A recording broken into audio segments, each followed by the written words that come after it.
Hey guys, welcome back to my channel. My name is Kemi. If this is your first time joining me, thank you for tuning into my channel. And if you are a returning subscriber, thanks again for watching again. So today's video is a little different. Today I wanted to talk about my experiences working in Canada, as well as tips and tricks I feel that might be helpful for surviving the workplace and workplace politics. Okay, because we all need to survive the workplace, because the search is never easy. I absolutely loathe interviews. I do not like it. It makes me nervous, so I don't like interviews. So as much as sometimes I feel like, oh, I need to change my job, the thought of interviews is just what yeah, okay.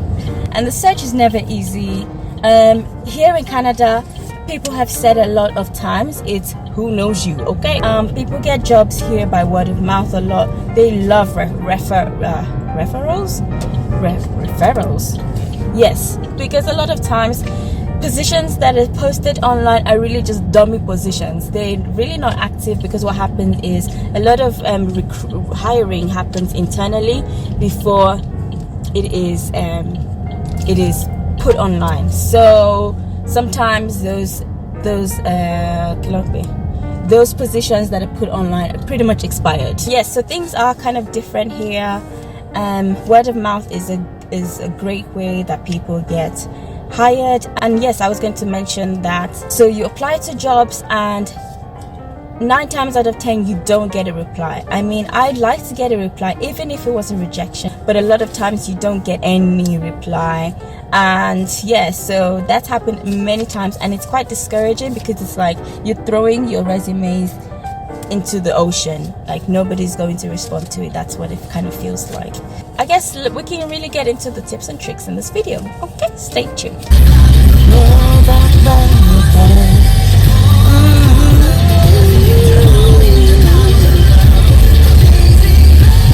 So one thing I noticed here is that people tend to bond a lot through like food and coffee. Coffee especially is like a big thing. So in the morning when people resume, the first thing is they'd go to the kitchen or the coffee center, whatever, and make coffee and engage in small talk, and how's the weekend, how's last night, blah blah blah blah. And that's one of the major ways that people build relationships within the workplace here.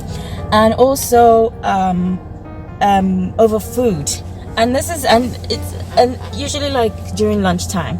So what happens is you go to the kitchen to get your food from the kitchen, or whatever you have to do for your lunch, and you hear a lot of that looks nice, what's that? And it's like people like to talk about food, and it's just a way of, I guess, bonding. I don't know if it's strange in some cultures to peek into people's foods and talk about people's food. People like when your food is red, orange, green, filled with vegetables and things like that.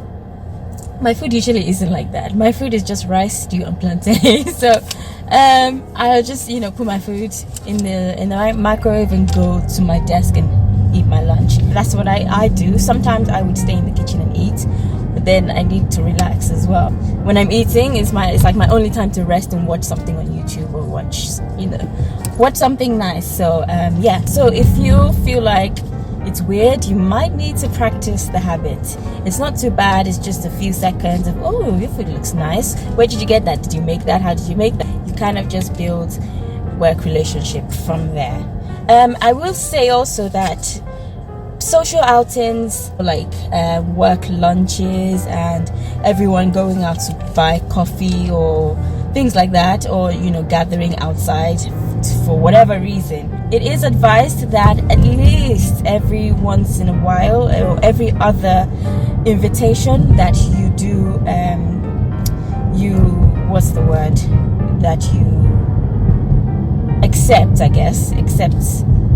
participate in social outings like that. Because what happens is, if you deny or you decline every single invitation, it feels like you don't want to be part of the people, you don't want to be part of the company. Maybe you're not happy in the office, and that can kind of feed into your director's perspective or view. It just could have a negative impact on people's opinion about you. So let's say you start work, the first outing, even if you don't know anyone, just go, even if you don't feel like going. Maybe the second one you can opt out, and make sure that you kind of pick and choose, but don't say no all the time. So that's one thing. Other thing I would advise. And you never know, they can actually be really fun. Sometimes they're awkward, and that's because everyone is from different backgrounds, and some things I don't find interesting and others find interesting, and it's just like don't be the one who says no all the time, because they can read that wrongly. So other advice on on possibly getting on the good side of your supervisors or the management will be finding common interest, or topics of common interest. So people like when you talk about sports or you talk about travel. Yes, here if you talk about which state in the US you've been to, which is your favorite place to be, it's usually a nice conversation that can go on and on. And if you're into sports, you can talk about sports, especially amongst the guys. With the ladies, I'd say it could be something about food. I don't mean to be stereotypical, but those are typically the things that at work, like, you can kind of expect that there will be some common grounds. So maybe talk about food or shopping, or just, I don't know, plans for the weekend or things like that. Yes, especially with your directors, ask them, what are they planning for the weekend? And just engage, I guess, in such conversations. You don't have to bore anyone, and you don't have to stand around every single day asking such questions. But if you asked someone what they were going to do for the weekend, on Monday, if you happen to meet them in the kitchen or in the bathroom, ask about the weekend. So how did it go? So it's just simple things like that.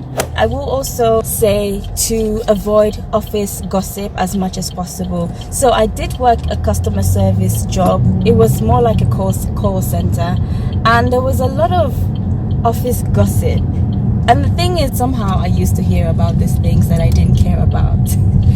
And people made a big deal about who was fired and who fought and who's backbiting and who's been made a supervisor, and who's not been made supervisor. And it was kind of petty things.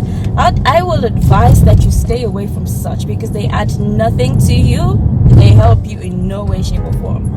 Knowing the latest gossip on who's the latest fired or who's the latest hired does not take you anywhere in life. So stay away from that. You don't need to agree. You can just find an excuse to walk away from such gathering or such topics, right? Say someone was let go and you happen to know the details. It's not your business to tell everyone the detail. You say they were fired, as long as you're not the one. If you're not the one who got fired and you're not the one who fired someone, then there's no need to be making stories, even if you knew the truth. If you're asked, so why did they get fired? I don't know, ask the management. I really just try to truncate such discussions right there, because you never know who's standing around listening to you gossip and talk about other people. Plus, you wouldn't like if someone was talking about you in certain ways. So I think that, stay away from such, and, just face your own work. Just keep your head down and face the grind. And also remember that you're in your workplace for a reason. So this is why I don't understand when people get all hyped up about the little power that they're given as a supervisor for a 4-hour shift, and there's fights in these like minimum wage jobs, and there's beef. And I'm thinking, I feel like only people who don't have a vision or who don't have a goal and who are prepared to just stay in this what do they call it, in dead-end jobs, are those who really get involved in all the gossip, get involved in the fights, and get involved in all the back business. If you have a vision and a goal, say you're here to save, you're at the workplace to save for a vacation, you need to put in so hours and get out free and get out well, because at the end of the day, even if you are in a part-time job or a temporary job, you don't want to leave on bad terms. You want to leave on good terms, because you never know when you will need some kind of reference, or you just might need a favor down the line, or anything of that sort. So I'd say keep your slate as clean as possible. Keep it as clean as possible. And yeah, and then I'll also say ask questions if you are new to a job. It's better to ask questions than to, not ask questions. I would especially ask for questions and for help from my supervisors. I feel like they feel needed in a good way, in that you're actually here to learn. So do put in, ask questions, write down some questions that you might have, do some research on your own, and if you feel like you need clarification, I'd say definitely ask. Also, I like to take notes. I like to take notes of new things. So at my current job, I have a notebook, and there's a lot of new terminology and new words that I previously didn't know about. So Google is there. I would search these things up and I will write it down. Or if my supervisor mentioned a way of doing something, I would be taking notes. If I was being trained, I have my notebook and my pen in my hand. I'm listening to you and I'm writing at the same time, because you may assume that you're going to remember everything and you won't. And sometimes I don't like to ask the same question too many times. So I prefer to write it down, go back, and I may not need my notes immediately, but I will probably most likely need it further down the line, and it's usually good to know that I have taken those notes down and I can always go back to it for reference. Okay, another thing I will say is to be actively involved in your own development and training. So I've worked with different kinds of customer service roles, and a lot of jobs are on the job training. So what happens is not every job has the resources, I guess, to dedicate time to your training and your training only. So what happens is you're kind of thrown in the deep end straight from the jump, and you're expected to learn, and you're expected to learn quickly, because ain't nobody got time to be babying you all day long, all week long. So you need to be active in your training. So like I said, take notes if you are in the position where you can have a paper and pen. Otherwise, like say when it's your break time, what I would do is I would cram all the things I've learned or anything, and when it's my break time, I'll get out my phone or a piece of paper or something and write down the things. So I did work in a restaurant at a point, and I would go and quickly write down the recipes to these sandwiches and things that I had to make, and put it down, try to remember, and that helped me to learn quicker. And also what happened was, during my break time, even after the training period, I would continuously go on the company's training site to learn, to just make sure that I had it down. To make sure, because nobody had time for me. It was a pressured job and everyone was trying to do their own thing. And what happens is, after your colleagues have seen you for a few days, they forget that you're new and expect that you know everything already. So there's a lot of pressure. So you need to make it your priority to get yourself up to speed wherever you can. So if you have to learn more about the company policies, go on their website or go on their training page and just do some extra examination of yourself. I think that really, really helps, and that's helped me. And what happens is that you get so good that your manager or the management they recognize you, or you make them see that I'm not that new girl anymore. I'm one of the best or the best. So I think whether it's a warehouse, it's a manual job, a mental job, corporate, office, outside sales, just aiming to be the best or the one of the best. So you shouldn't come in hoping to just make it through the day. I feel like you can do much more. The restaurant where I worked and kind of put in more time and effort into training myself, I got recognized by the manager to the point that I was, by even the owner, to the point where I was able to come and open the store with the manager. I think that's a big deal, because what happens, those kinds of responsibilities are, the managers and supervisors, and I wasn't, but I was allowed to do that. To come in early and open the store, get everything ready, and that was within like a year or so. So just striving for excellence is something that I will say that you should do as well. I think I've mentioned about punctuality. Sometimes it's not so easy, but you want to make sure that you're not obvious. If you're the kind who has a hard time getting up in the morning, the alarm goes off and you're thinking, who the heck is disturbing me? So I will suggest, pre-packing your lunch the night before and preparing your clothes the night before or the weekend before. That sometimes I fail to do, and the weeks when I actually do it, it's such a big difference. So what I'm trying to say is, don't be the last to enter work and don't be the first. Like, you get to work the latest and you leave the earliest. Who do you think you are? So if you happen to enter work late, make sure that they know that you're there too late. Like, do that like 3 days in the week, just to make up for that one day that your manager saw you walking in late. If everyone leaves like a minute before, you leave 10 minutes after. If everyone leaves 5 o'clock, if it's like an office job, you leave at 5:35 or something like that. You're not on the phone all the time. Different workplaces have different policies regarding the use of your phone, so keep it to a minimal if you can.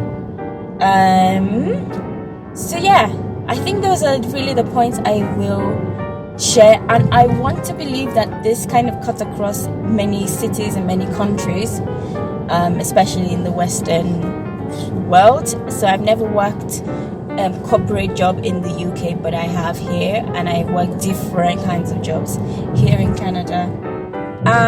Yeah, do your best, and I'm trying to make sure that I didn't forget anything that I wanted to speak about.